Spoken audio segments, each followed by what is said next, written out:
Remember when Xbox would put on presentations and they were really hit or miss? Sometimes we'd be like, whoa, that was good. And other times, actually, it seemed to be more frequently, especially during the Xbox One generation.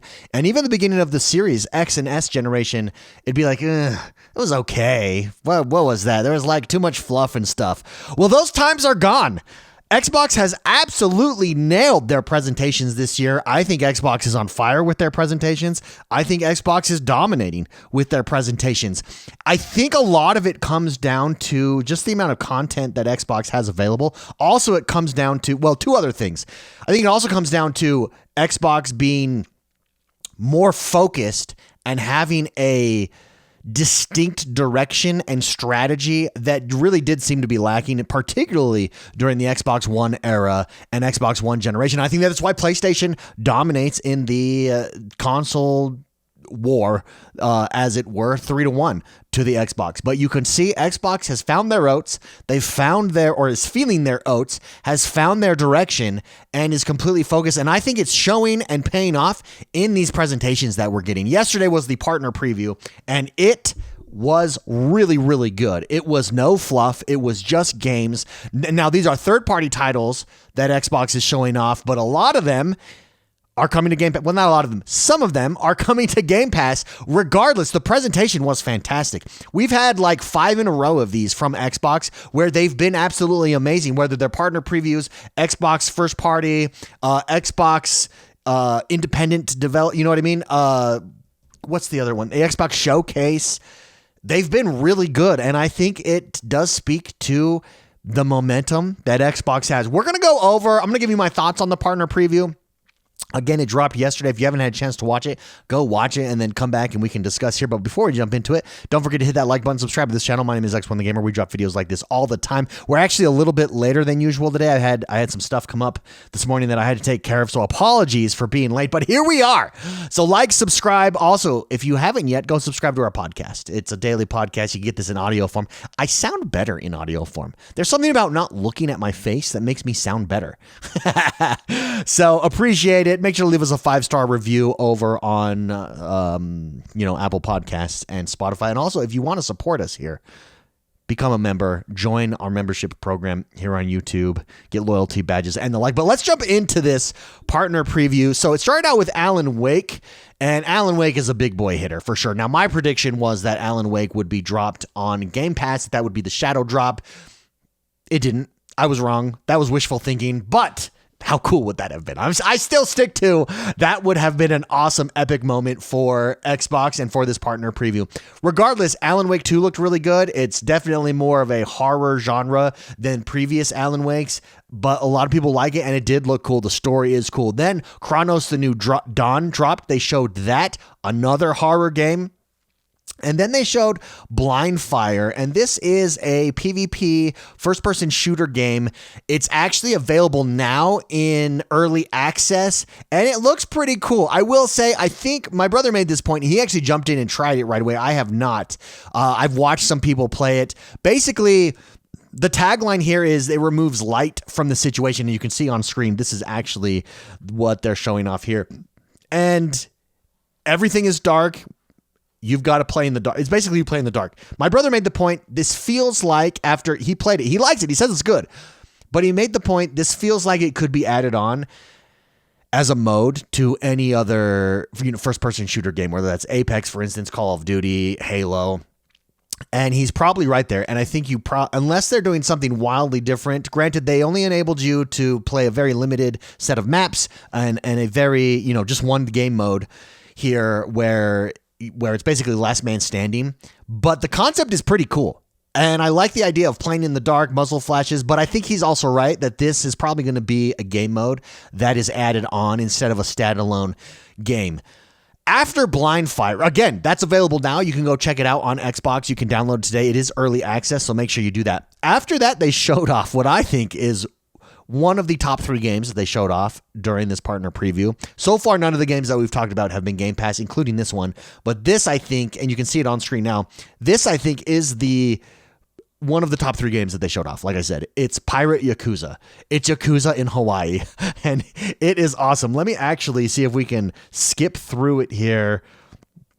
You can see it's everything you've come to love about Yakuza, the zaniness, the craziness, all as a pirate. And it just fits well. If you've never played the Yakuza series, it's Grand Theft Auto meets Dynasty Warriors meets over-the-top hilarious awesomeness. I don't know how else to explain it, and that's exactly what it looks like here. It takes place during pirates. You're going to islands. You're going to like a cyberpunk dystopian village. You're then doing ship battles against each other. You're taking on, hundreds of pirates at the same time. It just looks awesome. It is everything you love about Yakuza as a pirate in Hawaii, and it drops February 21st of next year.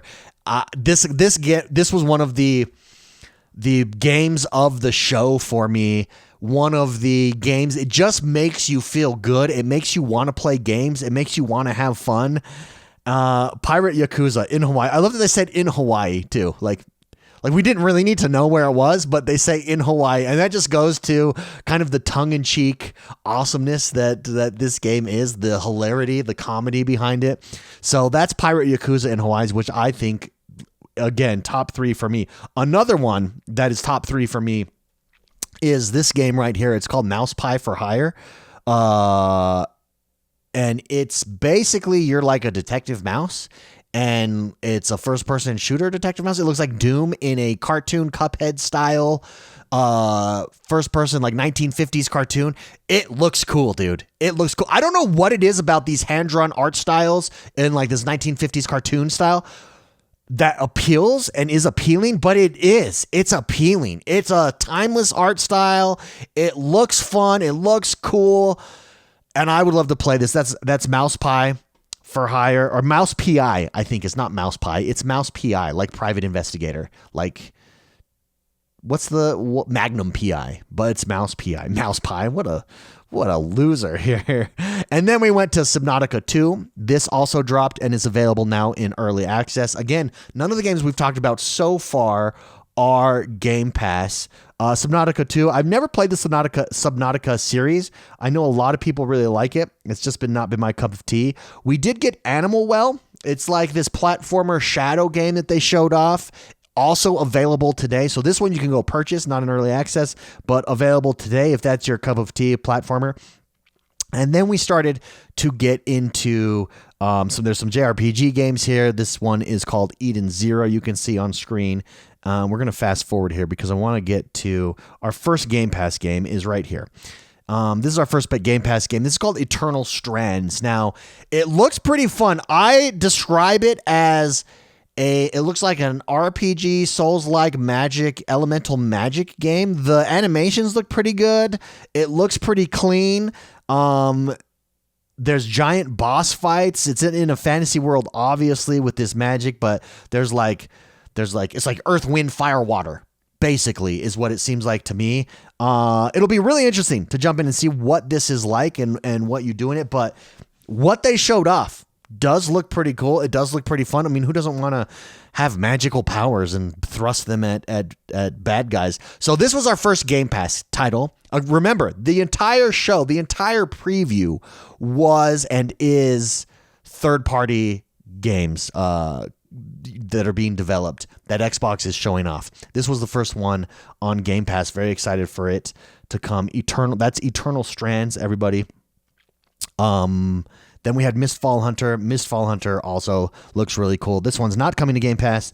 Again, a RPG looking game, just had really cool animations coming. The game that stood out to me that I did not think I would like, that typically I wouldn't like, but the way that they showed it off is right here. It's called Wheel World, and this is the second Game Pass game of the show. And first of all, I'm not a fan of this art style necessarily. I don't typically like it. It's like a cell shade type of art style. I like cell shade, but I don't know how else. It's like a realistic cell shade, I want to say, kind of they do. And it's basically, to me, it looks like an open world bicycle game. So you go around, you design your bicycle. There's all kinds of races. There's places to go. You can go. They show off going to Dave's bike shop. They have big words on the screen saying roam the world on your bike, race, get points, scores. I'm sure you can level up and then change your bike and get better bike, stuff like that. It actually appealed to me, though. It actually did. I don't know if it was Yakuza that put me in such a good mood for the rest of the show, because Yakuza was just fun, that made me like a game like this Real World. But Real World typically would not appeal to me, and it did. And I think I was just feeling so good. But that's another one that is coming to Game Pass. So we've got Eternal Strands on Game Pass. We've got Real World coming to Game Pass. Then they showed off Phasmophobia. And this is a popular title. This is coming next year. Not coming to Game Pass, but they did show it off. The Legend of Babu. Babu. Reminds me of Seinfeld, by the way. Babu. Hey, Babu. It's a character on Seinfeld for those of you that are missing that. Again, looks pretty good. Not coming to Game Pass. Then the game of the show for me. Let me fast forward here. Let me fast forward a little bit farther. Is Wu Chang Fallen Feathers. And this is coming to Game Pass. And this is everything that you like about it. Looks like a Souls-like girl samurai awesomeness. Like I can't explain it any other way. The bad guys look really cool. The atmosphere, the moves, the fighting, the world. It's just appealing. And it looks cool the way they presented it, with what I assume is the main bad guy walking through and kind of setting up the story for you at the very beginning. And then they flash to obviously some of the big boss fights, some of the unique characters in the world that you'll be fighting against, showing off the different moves and abilities that you have. The fighting looks very smooth. It looks beautiful, absolutely beautiful, stunning. This to me is the game of show. This is coming to Game Pass, and this is huge. And this shows the power of Game Pass to me. Just that you can have a partner preview that, if before Game Pass existed, unless these titles were like, hey, this is coming exclusively to Xbox, it was no big deal. It's kind of convoluted. Game Pass opens up options. These games don't need to be exclusive, but they do need to be. But you can say, hey, these are coming to Game Pass, and there's still a huge benefit for you. And you can see undeniable value shown off in this partner preview. And then last but not least, they showed off Firebreak. This is another 3-player co-op experience, and this is another game coming to Game Pass here. So in total, we got 4 or 5 games coming to Game Pass. I'm missing some. I know I'm missing some, but like 5 games coming to Game Pass, 4 or 5 games. All of the games coming to Game Pass look interesting at the very least to me. The big one for me is Wu Chang Fallen Feathers. That is probably the number 1 game of show. My number 2 game of show in this partner preview is going to be Yakuza, dude. Yakuza just looks so much fun. I can't explain it. But we've got Eternal Strands that's coming to Game Pass. We've got Real World coming to Game Pass. Wu Chang Firebreak. It's good. And then Mouse PI, I think, is up there in my top 3. So Mouse PI, Wu Chang, and then Yakuza were my 3. One of those is the Game Pass game. It's going to be interesting to see what next. A lot of these were coming 2025. A few dropping already to early access. 2025 is stacked, dude. It's stacked. Just think of first-party titles already coming from Xbox. Plus, you've got these third-party titles coming to Game Pass, and other third-party titles that you just want to play, like Yakuza.